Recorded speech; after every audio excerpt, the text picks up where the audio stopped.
지난해 12월에 한일 두 나라가 위안부 피해자 지원을 위한 재단을 만들기로 했었는데요. 오늘 재단이 공식 출범했습니다. 오늘부터 공식 활동을 시작하는 건데 위안부 할머니들은 정작 모두 불참했습니다. 자세한 소식을 이란 기자와 나누겠습니다. 어서 오세요. 어서 오세요. 화해와 치유를 위한 재단. 오늘 이제 첫 발을 내딛었는데 첫 활동부터 첫날부터 소동이 있었네요.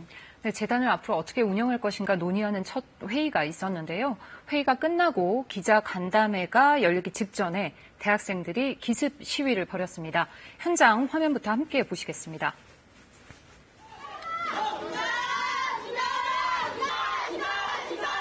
네, 오늘 오전 11시 화해치유재단이 기자간담회를 하기로 예정한 시간, 자신들을 대학생이라고 밝힌 10여 명이 피해자의 동의 없는 재단 자체를 취소하라며 회장에서 30여 분 동안 시위를 벌이다 경찰이 연행됐습니다. 같은 시간 밖에선 공식 활동을 시작한 재단의 힘판이 내걸렸는데요. 재단 출범을 놓고 일부 피해자 할머니와 시민단체의 강한 반발, 앞으로 예상되는 진통이 고스란히 드러난 모습입니다. 오늘 재단 출범은 지난해 12월 한일 위안부 합의가 발표된 지 7개월, 재단 설립 준비위원회가 꾸려진 지 2개월 만입니다. 앞서 화해치유재단은 오전 10시에 첫 이사회 회의를 열고 전반적인 사업 내용을 논의했는데요. 위안부 피해자 할머니들을 어떻게 돕느냐, 방법을 찾는 것이 핵심 논의 사항입니다. 현재 위안부 피해자 할머니들을 어떻게 지원할지 구체적으로 정해진 것이 하나도 없는데 우선은 피해자들을 직접 돕는 사업, 추도를 위한 상징적 사업 등 두 가지 큰 방향으로 사업을 추진한다는 가닥만 잡아놓았습니다.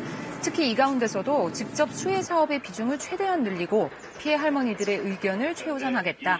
이 정도 방침을 정해놓은 상황입니다. 그런데 첫 회의부터 할머니들 모두 불참했단 말이에요. 위안부 피해 할머니들의 입장은 어떤 겁니까? 네, 한마디로 재단 설립은 물론이고요. 한일 합의 자체를 인정할 수 없다 이런 입장입니다.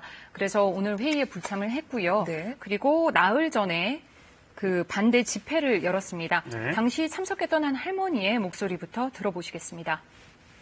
10억이 아니라 100억을 준다 해도 우리는 그 필요 없습니다. 우리가 왜 그런 더러운 돈을 받겠습니까? 네, 한일 양국 정부가 일본군 위안부 문제와 관련해서 피해자 지원을 위한 재단을 만들고 일본 정부가 예산으로 10억엔, 우리 돈으로 107억 원 정도를 출연한다. 지난해 12월 28일 이렇게 합의를 했었죠. 지금 위안부 피해 할머니들 일부는 이런 내용에 동의를 한 적이 없다. 피해자 목소리가 빠져있는 피해자 지원책은 필요 없다. 이런 입장을 고수하고 있습니다. 정부 이야기는 조금 다른데요. 여러 번 면담을 했는데 상당수가 재단 설립 취지에 대해 긍정적인 반응을 보였다는 겁니다. 하지만 실제 몇 분의 피해자가 긍정적으로 답했는지 또 평가 문항이나 기준 등은 공개할 수가 없다는 입장이어서 재단 출범 자체를 둘러싸고 계속해서 갈등의 불씨가 살아있는 상황입니다. 그럼 앞으로 재단 활동 어떻게 되는 겁니까? 네, 말씀드린 것처럼 할머니들의 반대도 있고 안팎으로 각종 문제들이 현재 불거지고 있어서 순조롭게 진행될 것이다. 이렇게 말씀드리기는 어려워 보이는데요. 네. 오늘 일본의 일간지죠. 니온 게자이에 보도된 내용을 보시면요. 일본이 10억엔을 출연하기로 한 것과 관련해서 일본 정부가 이 돈의 사용처를 명확히 하기 위해서 한국 측과 국장급 협의를 할 것이라고 전했습니다. 네. 일본이 출연하는 돈의 사용처가 미래지향적이지 않다면 돈을 낼 수 없다. 이런 전제에 따라서 구체적으로 어디에 돈을 쓸 것인지 확인하겠다는 것인데요.